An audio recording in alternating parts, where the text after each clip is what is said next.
Chapter 5. After this there was a feast of the Jews, and Jesus went up to Jerusalem. Now there is in Jerusalem by the sheep gate a pool, which is called in Hebrew Bethesda, having 5 porches.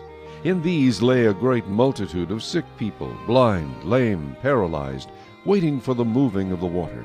For an angel went down at a certain time into the pool, and stirred up the water. Then whoever stepped in first, after the stirring of the water, was made well of whatever disease he had. Now a certain man was there who had an infirmity 38 years. When Jesus saw him lying there, and knew that he already had been in that condition a long time, he said to him, "Do you want to be made well?" The sick man answered him, "Sir, I have no man to put me into the pool when the water is stirred up, but while I am coming, another steps down before me." Jesus said to him, "Rise, take up your bed, and walk." And immediately the man was made well, took up his bed, and walked. And that day was the Sabbath. The Jews therefore said to him who was cured, "It is the Sabbath. It is not lawful for you to carry your bed." He answered them, "He who made me well said to me, 'Take up your bed and walk.'" Then they asked him, "Who is the man who said to you, 'Take up your bed and walk'?" But the one who was healed did not know who it was, for Jesus had withdrawn, a multitude being in that place. Afterward Jesus found him in the temple, and said to him, "See, you have been made well. Sin no more, lest a worse thing come upon you." The man departed and told the Jews that it was Jesus who had made him well. For this reason the Jews persecuted Jesus, and sought to kill him, because he had done these things on the Sabbath. But Jesus answered them, "My Father has been working until now, and I have been working." Therefore the Jews sought all the more to kill him, because he not only broke the Sabbath, but also said that God was his Father, making himself equal with God. Then Jesus answered and said to them, "Most assuredly I say to you, the Son can do nothing of himself, but what he sees the Father do. For whatever he does, the Son also does in like manner. For the Father loves the Son, and shows him all things that he himself does. And he will show him greater works than these, that you may marvel. For as the Father raises the dead and gives life to them, even so the Son gives life to whom he will. For the Father judges no one, but has committed all judgment to the Son, that all should honor the Son just as they honor the Father. He who does not honor the Son does not honor the Father who sent him. Most assuredly I say to you, he who hears my word and believes in him who sent me has everlasting life, and shall not come into judgment, but is passed from death into life. Most assuredly I say to you, the hour is coming, and now is, when the dead will hear the voice of the Son of God, and those who hear will live. For as the Father has life in himself, so he has granted the Son to have life in himself, and has given him authority to execute judgment also, because he is the Son of Man. Do not marvel at this, for the hour is coming in which all who are in the graves will hear his voice, and come forth, those who have done good to the resurrection of life, and those who have done evil to the resurrection of condemnation. I can of myself do nothing. As I hear, I judge, and my judgment is righteous, because I do not seek my own will, but the will of the Father who sent me. If I bear witness of myself, my witness is not true. There is another who bears witness of me, and I know that the witness which he witnesses of me is true. You have sent to John, and he has borne witness to the truth. Yet I do not receive testimony from man, but I say these things that you may be saved. He was the burning and shining lamp, and you were willing for a time to rejoice in his light. But I have a greater witness than John's, for the works which the Father has given me to finish, the very works that I do, bear witness of me, that the Father has sent me. And the Father himself who sent me has testified of me. You have neither heard his voice at any time, nor seen his form. But you do not have his word abiding in you, because whom he sent, him you do not believe. You search the Scriptures, for in them you think you have eternal life, and these are they which testify of me. But you are not willing to come to me, that you may have life. I do not receive honor from men, But I know you, that you do not have the love of God in you. I have come in my Father's name, and you do not receive me. If another comes in his own name, him you will receive. How can you believe, who receive honor from one another, and do not seek the honor that comes from the only God? Do not think that I shall accuse you to the Father. There is one who accuses you, Moses, in whom you trust. For if you believed Moses, you would believe me, for he wrote about me.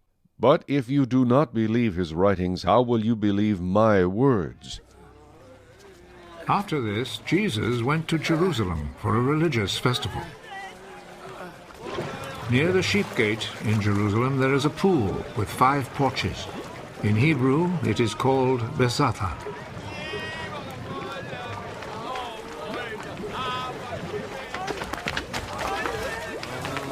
A large crowd of sick people were lying on the porches: the blind, the lame, and the paralyzed.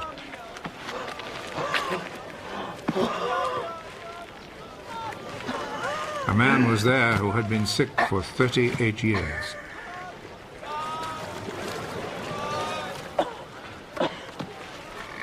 Jesus saw him lying there, and he knew that the man had been sick for such a long time.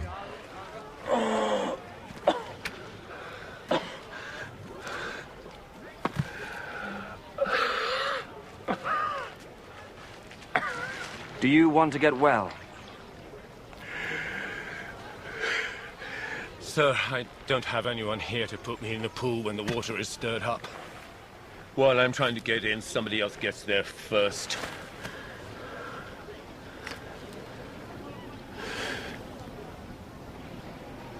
Get up.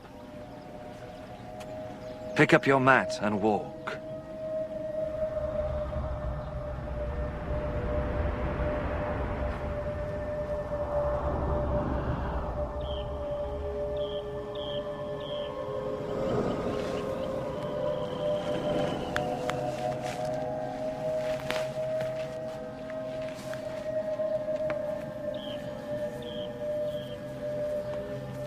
Immediately, the man got well.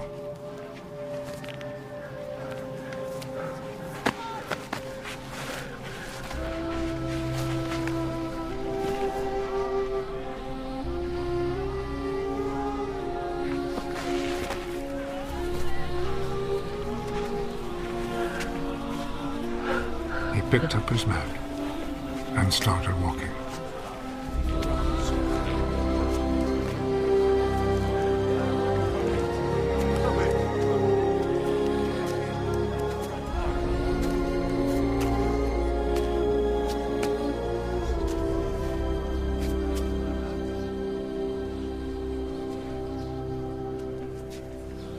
The day this happened was a Sabbath, so the Jewish authorities told the man who had been healed, "This is a Sabbath, and it is against our law for you to carry your mat."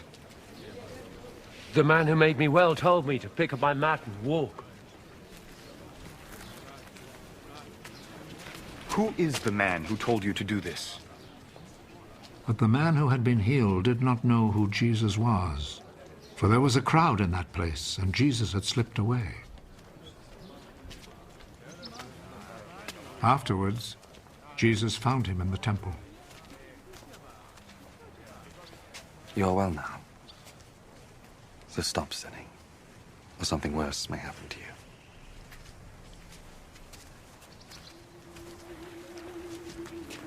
Then the man left and told the Jewish authorities that it was Jesus who had healed him.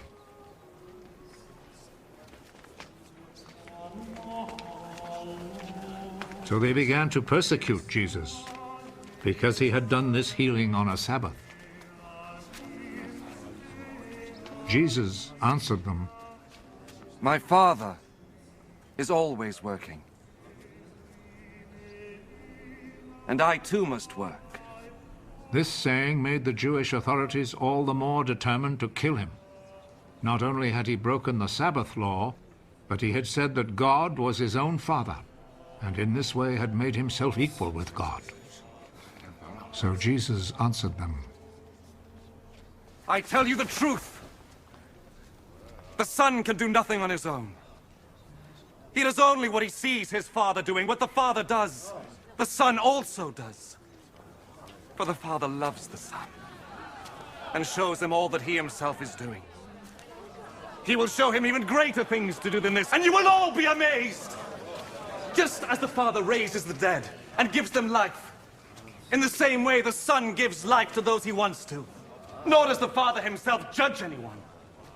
He has given his Son the full right to judge, so that all will honor the Son in the same way as they honor the Father.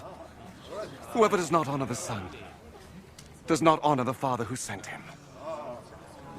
I am telling you the truth! Those who hear my words and believe in him who sent me have eternal life. They will not be judged, but have already passed from death to life. I am telling you the truth. The time is coming. The time has already come when the dead will hear the voice of the Son of God. And those who hear it will come to life. Just as the Father is himself the source of life. In the same way he has made his Son to be the source of life. And he has given the Son the right to judge because he is the Son of Man. Do not be surprised at this. The time is coming when all the dead will hear his voice and come out of their graves. Those who have done good will rise and live.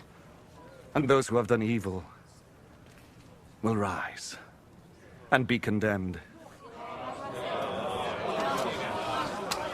I can do nothing on my own authority. I judge only as God tells me, so my judgment is right. Because I am not trying to do what I want, but only what he who sent me wants. If I testify on my own behalf, what I say is not to be accepted as real proof. But there is someone else who testifies on my behalf. And I know that what he says about me is true. John is the one to whom you sent your messengers. And he spoke on behalf of the truth. It is not that I must have a human witness. I say this only in order that you may be saved. John was like a lamp, burning and shining. And you were willing for a while to enjoy his light. But I have a witness on my behalf, which is even greater than the witness that John gave. What I do, that is the deeds my Father gave me to do. These speak on my behalf and show that the Father has sent me. And the Father who sent me also testifies on my behalf. You have never heard his voice or seen his face. And you do not keep his message in your hearts, for you do not believe in the one whom he sent. You study the scriptures because you think that in them you will find eternal life. And these very scriptures speak about me, yet you are not willing to come to me in order to have life. I am not looking for human praise, but I know what kind of people you are. And I know that you have no love for God in your hearts. I have come with my Father's authority, but you have not received me. When, however, someone comes with his own authority, you will receive him. You like to receive praise from one another, but you do not try to win praise from the one who alone is God. How then can you believe me? Do not think, however, that I am the one who will accuse you to my Father. Moses, in whom you have put your hope, is the very one who will accuse you. If you had really believed Moses, you would have believed me, because he wrote about me. But since you do not believe what he wrote, how can you believe what I say?